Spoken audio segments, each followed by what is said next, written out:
Hello everyone बच्चों, आपका स्वागत है हमारे चैनल चाणक्य कोचिंग इंस्टीट्यूट में। और मैं मनीष प्रजापति आपके लिए लाया हूँ बच्चों सब्जेक्ट वर्ब एग्रीमेंट का तीसरा पार्ट। और इसमें अच्छी एरर्स हैं, आपको अच्छा लगेगा। कुछ लेवल को बढ़ाया है इसमें मैंने, और अगली जो भी एरर्स होंगी सब्जेक्ट वर्ब एग्रीमेंट के जो अगले 2-3 पार्ट होंगे वो अच्छी एरर्स के साथ होंगे। लंबे सेंटेंस होंगे जिनमें सब्जेक्ट को पहचानना कई बार दिक्कत वाला हो सकता है। बाकी नॉलेज है तो कोई दिक्कत है नहीं। चलिए देखते हैं पहली एरर। तो जो पहली एरर क्या है ये देख लेते हैं। तो पहली एरर है कि ऑल द हिस्टोरिकल मोनूमेंट्स कहते हैं बच्चे स्मारक को। स्मारक जो पुरानी इमारतें होती हैं, हमारी हिस्टोरिकल बिल्डिंग्स है, तो मोनूमेंट को बोलते हैं स्मारक। तो ऑल द हिस्टोरिकल मोनूमेंट्स इन दिल्ली। तो ये तो आपको पता चल गया बच्चों कि यहाँ ऑल जो है वो प्लूरल को ही शो करता है, सभी हिस्टोरिकल मोनूमेंट्स इन दिल्ली। तो दिल्ली में सभी जो ऐतिहासिक स्मारक है, इनक्लूडिंग बच्चे, इनक्लूडिंग जो है प्लस को दर्शाता है। इनक्लूडिंग माने इंक्लूड करते हुए या शामिल करते हुए द रेड फोर्ट, यानी उनमें रेड फोर्ट को भी शामिल किया है। अब सोचिए ये प्लूरल था, प्लस इसमें एक और रेड फोर्ट ले लिया तो सिंगुलर थोड़ी हो जाएगा ये, है ना। प्लूरल में बहुत सारे मोनूमेंट्स में एक रेड फोर्ट को ले लो तो प्लूरल ही तो रहेगा। तो यहाँ एज आएगा, बोलिए आर आएगा। तो ओवरऑल सब्जेक्ट क्या बनेगा आपका, आर बनेगा। बच्चे इंक्लूडिंग लगभग एंड को दिखाता है। क्या दिखाता है? एंड को दिखाता है, शामिल करते हुए। ठीक है, तो इंक्लूडिंग माने लेते हुए या शामिल करते हुए। ठीक है, तो सारे हिस्टोरिकल मोनूमेंट दिल्ली में रेड फोर्ट सहित इज नहीं आर आएगा। आर टेकन केयर, उनकी देखभाल की जा रही है by the archaeological survey of India, है ना, भारतीय पुरातत्व सर्वेक्षण विभाग के द्वारा। चलिए आगे देखते हैं। दूसरी एरर क्या है बच्चों? दूसरी एरर हमारी ब्लेमिंग अदर्स। ब्लेम करना मतलब दूसरों को ब्लेम करना, दूसरों को ब्लेम करना किसी गलती के लिए, है ना। तो blame others for their own mistakes, अपनी गलती के लिए दूसरों को ब्लेम करना। अब एक बात समझना बच्चों, जब भी आपका सब्जेक्ट कोई जेरंड माने वर्ब की चौथी फॉर्म एज ए सब्जेक्ट, यानी इसको बोलते हैं बच्चे वर्बियल नाउन, यानी कि सब्जेक्ट की जगह यूज हुआ है तो ऑब्वियसली ये नाउन की तरह वर्क करना चाहिए। तो इसको वर्बियल नाउन बोला जाता है, एज ए सब्जेक्ट आता है। जैसे हम कई बार कहते हैं ना कि weeping is not good for child, बच्चे के लिए जो है रोना अच्छा नहीं है, ऐसा कह दिया। या यूँ कह दो स्लीपिंग, या यूँ कह दो swimming is good for health, swimming जो है वो तैरना अच्छा है सभी के लिए, स्वास्थ्य के लिए। तो वो क्या होगा, सब्जेक्ट की जगह जब भी जेरंड आएगा, वर्ब की चौथी फॉर्म आप देखेंगे वो एक्चुअली जेरंड या पार्टिसिपल होगा। एक्चुअली जेरंड है, यहाँ ये सब्जेक्ट है। और जेरंड से जब सब्जेक्ट बनता है बच्चों, या इसकी जगह टू ब्लेम भी हो सकता था, वो भी सही है, उसमें भी कोई गलती नहीं है। इसको बोलते हैं इन्फिनेटिव। तो जब इन्फिनेटिव और जेरंड सब्जेक्ट बनते हैं तो वर्ब हमेशा क्या आती है बच्चों? सिंगुलर आती है। मैं अर्थ के हिसाब से भी बता देता हूँ मैं ऐसा क्यों कह रहा हूँ। तो देखिए, देखते हैं। ब्लेमिंग माने ब्लेम करना, दूसरों पर आरोप लगाना। फॉर दियर ओन मिस्टेक्स, अपनी गलतियों के लिए। तो सब्जेक्ट क्या हो गया? आरोप लगाना, अपनी गलतियों के लिए दूसरों पर आरोप लगाना। तो आरोप लगाना एक सिंगुलर वर्ब माना जाएगा, सिंगुलर सब्जेक्ट माना जाएगा। तो इज माने है इन एवरीडे प्रैक्टिस, मतलब रोज का काम। फॉर सम पीपल, कुछ लोगों के लिए। इन दिस कंपनी, इस कंपनी में। ठीक है, चलिए आगे चलते हैं। द इकोनॉमिक्स, तो याद रखेंगे जेरंड और इन्फिनेटिव, यानी B4 या फिर 2+B1 से अगर वाक्य की शुरुआत हो, 2+B1 यानी इन्फिनेटिव या जेरंड से, तो वर्ब हमेशा सिंगुलर लेना आप। ठीक है बच्चों। नंबर 3 देखते हैं इसमें। नंबर 3 है the economics of maintaining a safe environment. ध्यान देना, पहली बात तो यहाँ प्रेपोजिशन आ गया। तो जब प्रेपोजिशन आ जाए तो अगली चीज़ सब्जेक्ट बन ही नहीं सकती। सब्जेक्ट क्या है? Simple, the economics. किस चीज़ का? Economics of maintaining a safe environment, यानी सेफ इन्वायरमेंट, सेफ सुरक्षित वातावरण या पर्यावरण को मेंटेन करने का इकोनॉमिक्स जो है। तो बच्चों यहाँ economics, this is not a branch of study. ये ध्यान रखिए, जब एक सब्जेक्ट के रूप में इकोनॉमिक्स आएगा तो वो सिंगुलर ट्रीट किया जाता है। लेकिन जब एक इकोनॉमिक्स हम सोशियली, सामाजिक रूप से, या यूँ कह लो ये इस तरह के एस्पेक्ट में आता है, जैसे कि यहाँ आप देख रहे हैं यहाँ ये सब्जेक्ट नहीं है, या यूँ कह लो फाइनेंशियल एस्पेक्ट में आता है जब भी, है ना। फाइनेंशियल एस्पेक्ट का मतलब जो है धन के पक्ष में, धन की दृष्टि से अगर जब इसको हम देखते हैं, सब्जेक्ट नहीं होना चाहिए वहाँ, विषय नहीं होना चाहिए, तो फिर ये क्या बनेगा? प्लूरल ट्रीट किया जाएगा। तो द इकोनॉमिक्स माने वो वाले अर्थशास्त्र, वो विधियाँ, वो तरीके। तो फिर तो और सब्जेक्ट क्या बनेगा? तरीके किस बात के? पर्यावरण को सेफ रखने के। इज या आर, तो यहाँ क्या आना चाहिए? आर आना चाहिए। तो ध्यान रखेंगे, अगर मैं ये लिख दूँ कि the economics is a good subject, तो फिर इज सही है क्योंकि सब्जेक्ट कह रहे हैं हम, उसको विषय कह रहे हैं। ठीक है, ऐसे स्टैटिस्टिक्स होता है। स्टैटिस्टिक्स जब एक सब्जेक्ट के रूप में आप लेते हैं तब दैट इज सिंगुलर, और जब स्टैटिस्टिक्स बच्चों आप डेटा के रूप में लेते हैं, डेटा प्लूरल ही होता है, तो फिर वो प्लूरल ट्रीट किया जाएगा। ठीक है, आंकड़े। नंबर 4 देखते हैं, हु डजेंट नो, कोई नहीं जानता, कौन जानता है दैट नॉट ओनली इंडिया, कि केवल इंडिया नहीं बल्कि what also many other countries. ध्यान देंगे बच्चे, नॉट ओनली का जो कोरिलेटिव होता है वो क्या होता है, बट ऑल्सो। ठीक है, इसी के साथ और होते हैं नीदर नॉर, मैं आपको पिछली वीडियो में बता चुका हूँ। इसी तरह होता है बच्चों ईदर और, मैंने बताया था कि इन बाद वाले सब्जेक्ट के बाद जो सब्जेक्ट आता है, दो चीज़ें आती ना, इधर नाउन प्रोनाउन आएगा या इधर भी आएगा, इधर आएगा इधर भी आएगा, तो जो बाद वाला होता है उसके अकॉर्डिंग हम सब्जेक्ट को जो है ट्रीट करेंगे। तो देखो, हु डजंट नो, कौन नहीं जानता, दैट नॉट ओनली इंडिया, कि केवल इंडिया ही नहीं बट ऑल्सो बल्कि मैनी अदर कंट्रीज़, दूसरे देश भी, तो मैनी अदर कंट्रीज इसमें सब्जेक्ट होगा, ना कि इंडिया। ठीक है, नॉट ओनली के बाद वाला सब्जेक्ट नहीं बनेगा, किसके, बट ऑल्सो के बाद सब्जेक्ट बनेगा, और इस सब्जेक्ट के अकॉर्डिंग यहाँ इज नहीं आ सकता, क्या आएगा बच्चों, आर आएगा। Got it. Next number 5, most of the words, most माने ज़्यादातर, अब ऑफ प्रपोजिशन आया तो बच्चों प्रीपोजिशन आया यहाँ, तो जाहिर है मोस्ट का मतलब होता है ज़्यादातर, या यहाँ तक देखो ये फ्रेज है पूरी यहाँ से यहाँ तक कि मोस्ट ऑफ बर्ड्स माने ज़्यादातर पक्षी, फाउंड इन ट्रॉपिकल, पाए जाते हैं इन ट्रॉपिकल रेन फॉरेस्ट, जो ट्रॉपिकल रेन फॉरेस्ट हैं, जो उस ट्रॉपिकल रेन फॉरेस्ट जो ट्रॉपिकल बोलते हैं बच्चे, वो उष्ण कटिबंधीय वर्षा वन है ना, रेन फॉरेस्ट, उष्ण कटिबंधीय वर्षा वन। तो most of the words found in the tropical rain, देखो बच्चों ये फाउंड वर्ब है, इस वर्ब का ऑब्जेक्ट ये सब है, ऑब्जेक्ट नहीं कह सकते वैसे, आप ऐसा भी सोच लो कि यहाँ ये खैर इंट्रांजिटिव वर्ब है, तो यहाँ प्रीपोजिशन आ गई, इसका सब्जेक्ट तो ये, ऑब्जेक्ट तो ये हो गया फॉरेस्ट तक, फाउंड एक वर्ब है, तो ऑब्वियसली इसका सब्जेक्ट कौन बनेगा, मोस्ट ऑफ द वर्ड्स, पाए जाते हैं पक्षी। तो has a long and strong beak, मतलब उनकी लंबी और मजबूत चोंच होती है। दूसरे एक चीज़ और देखते हैं, बात किसके बारे में हो रही, मोस्ट ऑफ वर्ड्स के बारे में, तो ऑब्वियसली हैज़ आना चाहिए, हैव।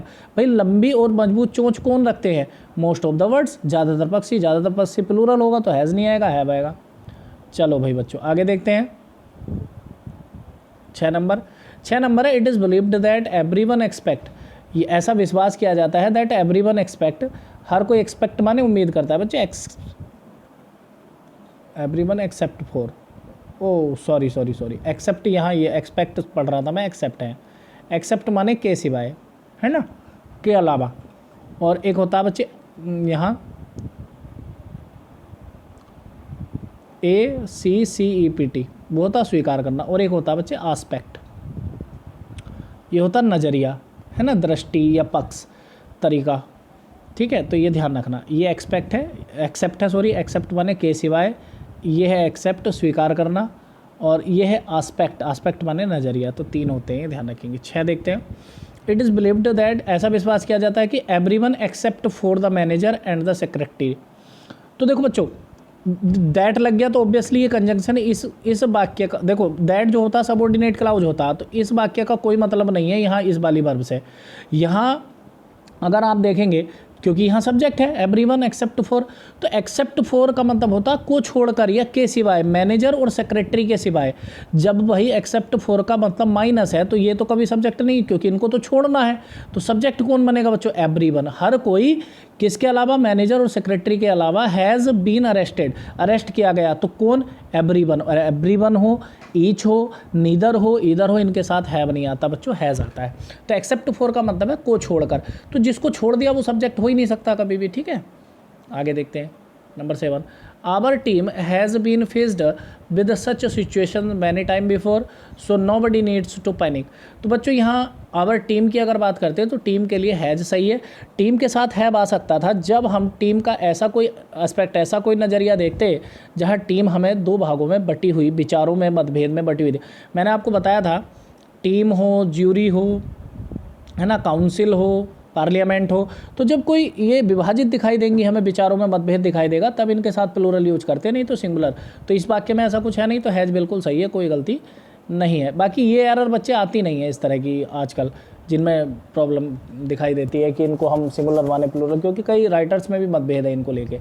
चलिए, they will never believe that, वे कभी विश्वास नहीं करेंगे, दैट क्या, इट इज़ आई, ये मैं हूँ, हु इज़। तो आपको पता होगा हु जो होता है बच्चों वो एक रिलेटिव प्रोनाउन है, और रिलेटिव प्रोनाउन अपने पहले वाले नाउन या प्रोनाउन के हिसाब से वर्ब को ट्रीट करता है। तो भाई आई के हिसाब से इज आएगा कि एम आएगा, तो आई के हिसाब से बच्चों एम आ जाएगा। ठीक है,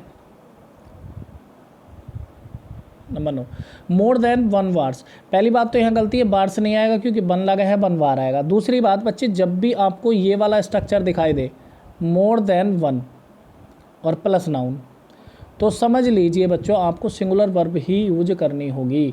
ठीक है, मोर देन वन वार्स, ध्यान रखेंगे इसका हमेशा। तो सिंगुलर वर्ब यूज करते हैं इसमें बच्चे, और आपको पता होगा more than one plus noun जब भी आएगा तो सिंगुलर वर्ब यूज होगी। दूसरी बात बच्चे, जब वन आया है तो वार्स नहीं आ सकता, क्योंकि वन के बाद एडजेक्टिव जैसा भी होता है तो उसके हिसाब से, उसी के हिसाब से नाउन यूज करते हैं। जैसे मैनी आएगा तो मैनी नाउन प्लूरल होगा, वन आएगा तो नाउन प्लूरल होगा, ओल आएगा तो नाउन प्लूरल होगा। तो ये देखने की ज़रूरत होती है। हालांकि ओल के बाद तो कई बार अनकाउंटेबल नाउन भी आ जाता है, वो एक अलग चीज़ है। चलिए 10, I like all my friends, मैं पसंद करता हूँ मेरे सारे मित्रों को, are much interested in football. देखिए बच्चों, पहली बात तो देखो, ध्यान से समझो, यहाँ आपको समझना पड़ेगा कि ये आर किसके लिए आया है। तो देखना जरा, देखो आई लाइक, यहाँ अगर लाइक वर्ब देखते हैं, लाइक पसंद करता हूँ, किसको पसंद करता हूँ भाई, ऑल माई फ्रेंड्स, मैं अपने सभी मित्रों को पसंद करता हूँ। तो यानी कि ये चीज़ जो है ये ऑब्जेक्ट है किसका, लाइक का।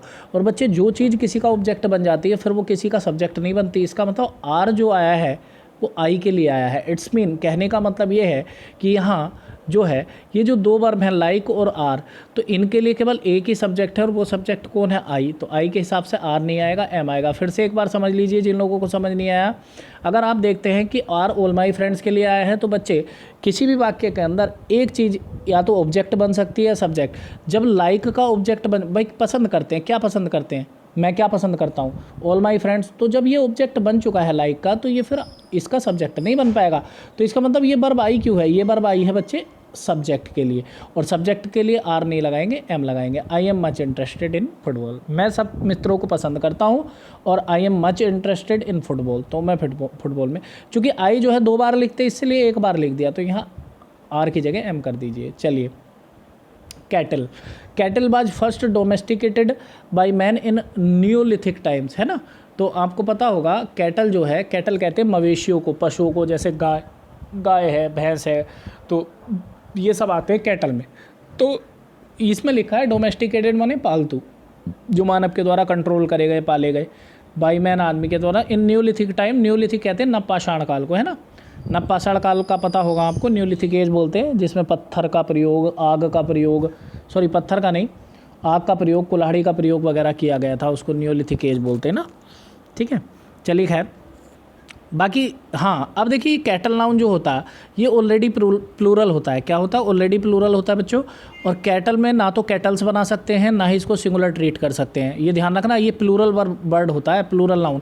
इसके जैसे और भी हैं, कैटल है बच्चे, पोल्ट्री है आपका, पीजेंट्री है ना। कैटल है, पोल्ट्री है, पीजेंट्री है, जेंट्री है। ठीक है, बहुत सारे नाउन ऑलरेडी मैं इन पर डिस्कस कर भी चुका हूँ तो बच्चों हम इस पर डिस्कस कर चुके हैं। ठीक है, तो कैटल जो है वो प्लूरल होगा तो बार आएगा। तो मैं बता चुका हूँ, कैटल हुआ, ऐसी आप चिल्ड्रन ले सकते हो। अच्छा, मैंने ऐसे बताया था, ऐसे ग्रुप जिनमें सेम टाइप के लोग हों या सेम टाइप के जीव हों। जैसे कैटल है तो मवेशी हैं, तो मवेशी कहेंगे भाई, जैसे उसमें कैटल में भैंस है तो सारी भैंस होंगी, बफेलोज। तो ये ग्रुप हो गया सेम टाइप ऑफ, मतलब सेम टाइप ऑफ कह लो, चाहे पर्सन कह लो, या सेम टाइप ऑफ कोई भी, मतलब लिविंग कह लो, कोई भी सजीव। ऐसी पोल्ट्री जो है वो मुर्गियों का फॉर्म होता है ना, पोल्ट्री। और इसी तरह से जेंट्री किसान, सज्जन समूह का, सज्जन लोगों का समूह होता है, सज्जन वर्ग। ऐसी पीजेंट्री किसानों का समूह होता है। ठीक है, ऐसी इन्फेंट्री होता है, पैदल सेना का समूह। ऐसे चिल्ड्रन होता है, बच्चों का समूह, वो भी प्लूरल होता है। तो ये ऑलरेडी प्लूरल होते हैं और इनको सिंगुलर नहीं बनाया जा सकता, और इनमें SEIS भी नहीं लगता, इनसे पहले A या N भी नहीं लगता है। तो यहाँ वर्ब क्या आएगी बच्चों, वाज की जगह वर आ जाएगी। ओके, 12 नंबर देखते हैं। One must keep doing on one's best efforts. One अपने आप में एक सब्जेक्ट होता है, और यहाँ मॉडल है तो यहाँ सिंगुलर प्लूरल का कोई मतलब नहीं। फॉर टाइम एंड टाइड, बच्चों यहाँ एक चीज़ देखना, for time and tide wait for none. बच्चे वैसे तो ये एक फ्रेज़ है, प्रोवर्ब है, एक कहावत है, time and tide wait for none. तो लेकिन यहाँ समझना पड़ेगा, कुछ बच्चे ये मानते हैं ये पार्ट एंड पार्सल है। बच्चे पार्ट एंड पार्सल नहीं होते time and tide. Time and tide का मतलब है, टाइम होता है बच्चे समय, और टाइड कहते हैं ज्वार को। किसको कहते हैं? ज्वार को। और कहते हैं bet for none, bet for none नहीं, bets for none, bets for none नहीं, बेट फॉर नन। क्यों? समय और ज्वार किसी का इंतजार नहीं करते, वो किसी का भी इंतजार नहीं करते। तो बताओ, टाइम का ज्वार से कोई मतलब नहीं है, पार्ट एंड पार्सल नहीं है, ये अभिन्न अंग नहीं है एक दूसरे के। जैसे मैंने तुम्हें बताया था हॉर्स एंड चैरियट, घोड़ा गाड़ी, तो वो तो एक दूसरे के अभिन्न अंग है, एक दूसरे के बिना काम नहीं चलेगा। लेकिन टाइम और टाइड का कोई आपस में संबंध नहीं दिखता, इसलिए ये प्लूरल है, एंड लगा है इनमें, तो ये प्लूरल ट्रीट किए जाएंगे, टाइम, समय और टाइड। समय भी देखो किसी का इंतजार नहीं करता, और बच्चे ज्वार जब आता है तो वो भी किसी का इंतजार नहीं करता आने के लिए कि साहब वो आएंगे तब मैं आऊँगा। ठीक है, अब ठीक है, तो इसलिए ये एक कहावत है, time and tide wait for none, इसको प्लूरल ट्रीट किया जाता है और इस बेट लगाया जाएगा। ठीक है,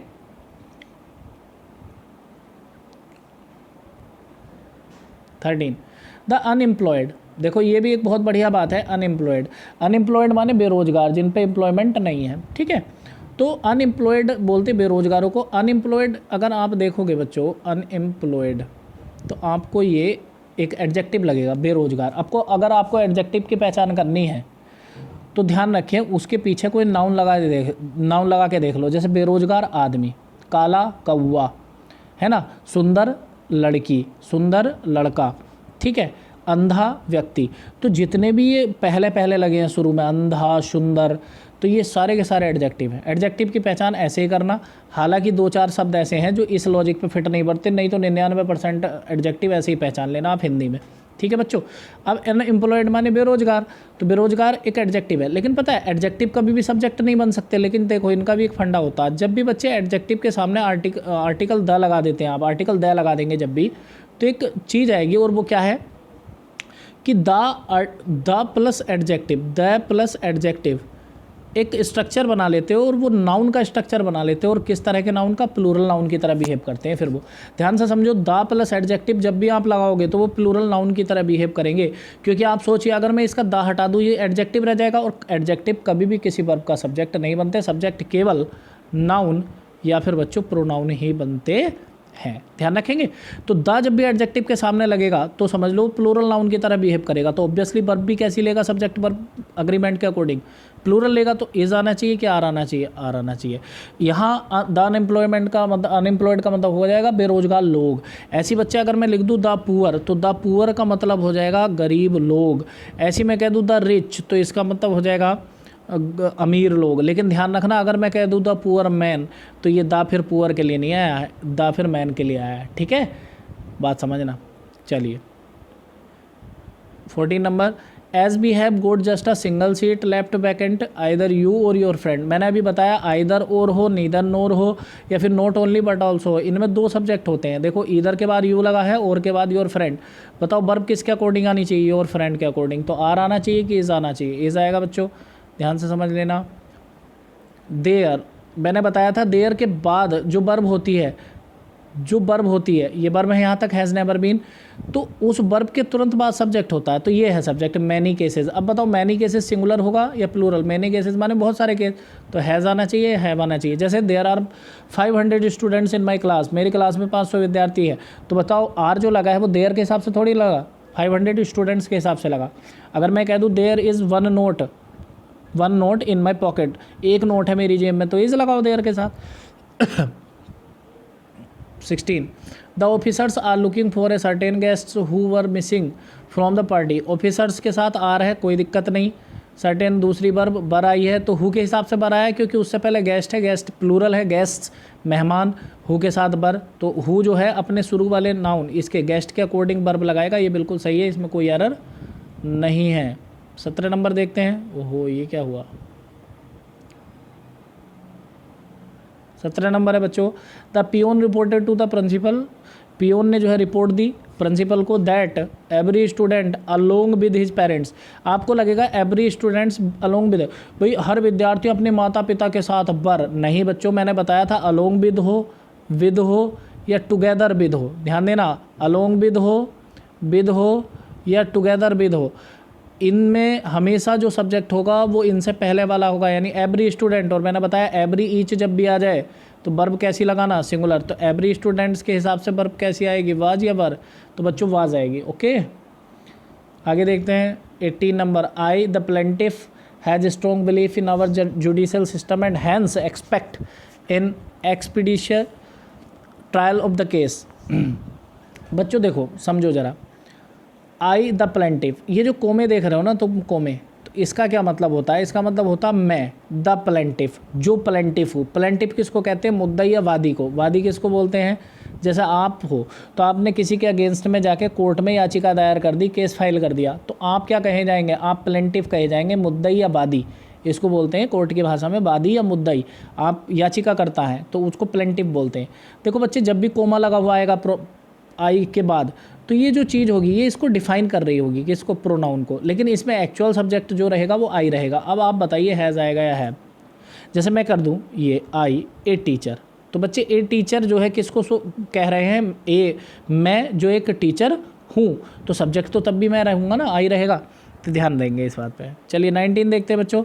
once you have spend enough time here to do many pieces of work at a time will become your habit. Once you have, तो वंस यू हैव, यू के साथ हैव सही है। To do many pieces of work, इसमें कोई गलती नहीं है बच्चों। मैनी पीसेस ऑफ वर्क माने कई काम। आप वर्क का वर्क्स नहीं बना सकते, अनकाउंटेबल नाउन होता है। वर्क का वर्क्स नहीं बना सकते, वर्क्स माने साहित्य हो जाता है, लिखना, जो लिखते हैं किताबें वगैरह रचनाकार। तो मैनी पीसेस ऑफ वर्क लिख सकते हो, इस तरह से प्लूरल बनाया जा सकता है, ठीक है, इसमें भी कोई गलती नहीं है, नो एरर। ठीक है बच्चों, पढ़ते रहिए, बढ़ते रहिए। God bless you, best of luck.